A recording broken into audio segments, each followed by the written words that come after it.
Traducteur. Sectalon, pouvez-vous accepter un tel résultat? Dans une maison vide du quartier de la cathédrale commémorative, Angoulême de François, coiffé d'une coiffe de lion, se tenait près de la fenêtre, regardant le lampadaire à gaz en contrebas, attendant patiemment. Après avoir perdu le contact, lui et Hiddenblad avaient changé de méthode de communication d'urgence. Ils avaient pour objectif de rétablir rapidement le contact, même sans le messager de Madame Ella. Tôt la matinée précédente, aussitôt qu'il eut bouclé l'affaire Morand-Lavigny, il tenta immédiatement de localiser Hiddenblad. Finalement, Hiddenblad Franca, vêtu de sa tenue d'assassin, a émergé de l'ombre. Angoulême est allé droit au but et a demandé: « Avez-vous éliminé Morand-Lavigny » ? Sinon, Franca a répondu avec un sourire. Même si l'avertissement vortex du surveillant Perle planait au-dessus de la tête de Franca comme une lame tranchante, l'empêchant de se détendre simplement parce que Morand-Lavigny était mort et qu'elle avait l'information, Franca ne voulait pas que cela gâche son humeur ou la rende solennelle ou anxieuse. Les détenteurs de la carte arcane majeure s'inquiéteraient naturellement de quelque chose d'aussi grave, et elles les autres avaient juste besoin de suivre les ordres et de terminer les missions. Inutile de s'inquiéter. De plus, les informations qu'ils ont obtenues étaient cruciales et précieuses. Soit l'église du soleil flamboyant éternel, soit la secte des démons vous en serez certainement reconnaissante. Franca était rempli d'impatience à ce sujet. C'était vraiment vous les gars? Angoulême ne put s'empêcher de soupirer. Hiddenblad et son équipe ont agi très rapidement. Ils avaient mentionné avoir affaire à un ministre du gouvernement, et peu de temps après, ils ont attaqué et réussi. Franca a couvert Lumian en disant: « Nous attendions que Morand-Lavigny entre lui-même dans le miroir. » Étonnamment, Lord Aurore l'a soudainement assassiné, le forçant à tomber dans notre piège très tôt. Combiné avec les détails de la scène, Angoulême hocha légèrement la tête et dit: « Donc c'était juste une coïncidence. » Cela correspondait à ce que les purificateurs avaient confirmé. Angoulême a alors demandé: « Alors, où est Morand-Lavigny maintenant ?» « Mort, » dit Franca avec un clic de langue. Il était définitivement une personne miroir et nous a donné de nombreuses informations importantes. « Quelles informations ?» demanda rapidement Angoulême. Franca rit et leva sa main droite, frottant doucement son pouce et son index l'un contre l'autre. « Où sont mes honoraires d'informateur ?» Angoulême dit avec un amusement exaspéré: « N'oubliez pas que j'ai beaucoup contribué à l'opération Morand-Lavigny. Même si je n'obtiens pas de butin, ce n'est pas un problème d'entendre les informations, n'est-ce pas ?» Franca, qui s'est toujours enorgueilli de « diviser le butin », s'éclaircit maladroitement la gorge. « Je plaisante. Je plaisante. Mais ces informations sont extrêmement importantes. Votre supérieur vous récompensera certainement.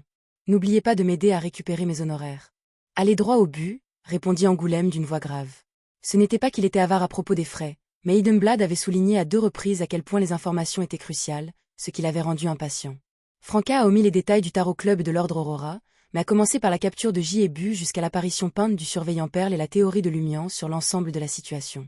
Au départ, Angoulême est resté relativement serein.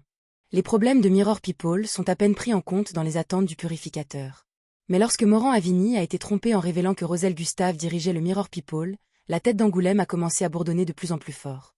Pourquoi Hiddenblad et les autres se mélangent-ils toujours dans des situations aussi importantes? Combien de temps s'est écoulé depuis l'incident de l'auberge? Pourquoi y a-t-il un autre vortex? Après que Franca eut fini, Angoulême ne put s'empêcher de lever la main droite et de pincer son front palpitant et dissimulé par sa coiffe. Ses émotions étaient tellement brouillées qu'il en restait sans voix. Franca a demandé d'un air suffisant: « Comment ça va ?» Le projet Vortex, les Mirror People et des informations sur un traître caché, des informations assez importantes, n'est-ce pas? Remarquant le regard grave d'Angoulême et la bouche légèrement mobile et grinçante des dents, Franca ajouta instinctivement: « Ne m'en veux pas. Nous ne sommes pas à l'origine de ces problèmes. Trêve est simplement sujette à toutes sortes de chaos. Nous aussi, nous sommes des victimes. » Angoulême expira lentement et dit: « Je vais soumettre cette information, ce soir. Je n'oublierai pas de transmettre la demande de récompense de mon informateur. Que veux-tu » À l'évocation de « ce soir », les émotions d'Angoulême ont surgi et il s'est arrêté un instant. Il venait de terminer sa journée de travail il y a 1 heure et quittait la cathédrale Sainte-Viève.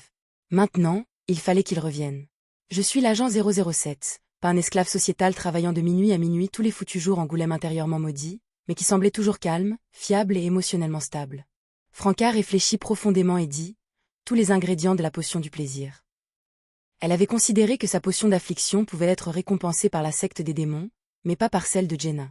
Elle ne pouvait compter que sur les autorités. « N'êtes-vous pas déjà au plaisir ?» marmonna Angoulême, renonçant à demander. Il hocha la tête. « Je vais vous aider à l'obtenir. » Il n'a pas posé de questions sur les préparations de la potion de plaisir de Hiddenblad, tout comme il n'a pas demandé comment elle et son équipage ont survécu face au visage peint d'un demi-dieu. Franca était ravi de la promesse d'Evêque. Obtenir le plaisir de l'Église et l'affliction de la secte des démons, Madame le jugement me récompenserait sûrement aussi. J'ai vendu ces informations 3 fois. Je peux maintenant comprendre la joie de Lumian face aux récompenses de mission triple. Angoulême s'est frotté les tempes et a murmuré. Il y a des cardinaux qui ne sont pas issus de la voie du soleil, et bien plus d'évêques de diocèse. Je ne sais vraiment pas ce que nous allons découvrir ensuite. J'espère juste que l'impact n'est pas trop massif. Il voulait dire l'initié du poisson d'avril dans l'Église éternelle. Avec une avance claire, il ne serait pas difficile pour cette partie d'être découverte, même si elle travaillait par l'intermédiaire d'un courtier. Sans attendre la réponse de Franca, Angoulême réfléchit un instant et dit « La transaction de l'artefact humanoïde scellé est approuvée.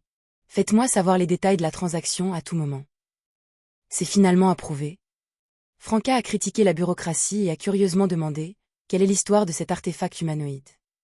Elle avait rencontré l'artefact scellé humanoïde lors du rituel de prière en mer et connaissait son pouvoir anormal. Angoulême secoua la tête. Je ne suis pas autorisée à fournir cette information. Tout ce que je sais, c'est qu'elle était un demi-dieu spectateur de la séquence 4. Et plus tard, elle est soudainement devenue folle. Mais je ne sais pas si elle est devenue folle avant qu'un dieu maléfique ne la corrompe, ou à cause de la corruption. C'était probablement la dernière solution, dit pensivement Franca. Les spectateurs beyondés ne sont-ils pas généralement émotionnellement stables et difficiles à perdre le contrôle? Angoulême a rejeté la déclaration de Franca. D'après ce que je sais, les spectateurs n'ont normalement pas de problème. Mais quand ils en ont, ça devient vraiment compliqué. C'est vrai, pensa Franca, je connais quelqu'un. Après avoir discuté un moment, Angoulême a fait ses adieux à Heidenblad et a quitté la pièce vide. Avant de partir, il passa rapidement en revue les informations, puis soupira intérieurement le cœur lourd. N'y a-t-il pas trop d'incidents mystiques à Trèves? Dans le quartier du marché, Jenna a saisi l'occasion de jouer à nouveau le rôle d'une sorcière. Vêtue d'un manteau noir et d'une robe sombre, elle arpentait la rue sombre, réfléchissant à de nouvelles directions d'acteurs alors qu'elle cherchait une opportunité. Je ne peux pas simplement assimiler les sorcières à de mauvaises actions. Les actes sinistres et sombres ne sont pas nécessairement mauvais. Parmi les légendes de sorcières que j'ai rassemblées jusqu'à présent, beaucoup se concentraient sur les sorcières utilisant des pouvoirs mystiques et sinistres sombres pour aider les autres à réaliser leurs désirs, les tentant de trébucher. Ces légendes contiennent probablement des restes d'actes de démons se faisant passer pour des sorcières. Je pourrais essayer de les imiter. Et de plus, inciter les autres à la dépravation est une voie plus profonde pour un instigateur. Le plaisir d'agir corrompt également la cible. Oui, les pouvoirs mystiques du sinistre et des ténèbres, la dépravation tentante et la dépravation apportent la calamité. Les pensées de Jenna sont progressivement devenues plus claires. Avec cela à l'esprit, elle tourna dans la rue Anarchie, avec l'intention de trouver une chance d'agir comme une sorcière dans cette rue chaotique. Après quelques pas, Jenna entendit soudain quelqu'un chanter de manière hystérique. Trèves, une ville vêtue d'or, un bal qui dure jusqu'à l'aube se déroule. Poulet rôti, dégoulinant de grâce d'huile, un gâteau au château pour combler chaque étreinte enthousiaste. Un serviteur aux nœuds papillons se glisse parmi les invités, dansant joyeusement de joie et de délices. Mon bien-aimé, caché au milieu de la foule. Parmi eux, mon amour réside, dans la capitale de la joie, pour toujours Trèves. Cette voix. Jenna regarda depuis l'ombre de l'auberge du Coq Doré et vit Lumian, vêtu d'une épaisse veste marron, assis sur le rebord de la fenêtre du 3e étage, tenant une bouteille verte remplie de liquide. N'était-il pas allé dans l'ordre Aurore et n'était-il pas revenu? Jenna fronça les sourcils et sortit de l'ombre. Lumian la remarqua et sourit. Il sauta du 3e étage et atterrit régulièrement devant elle.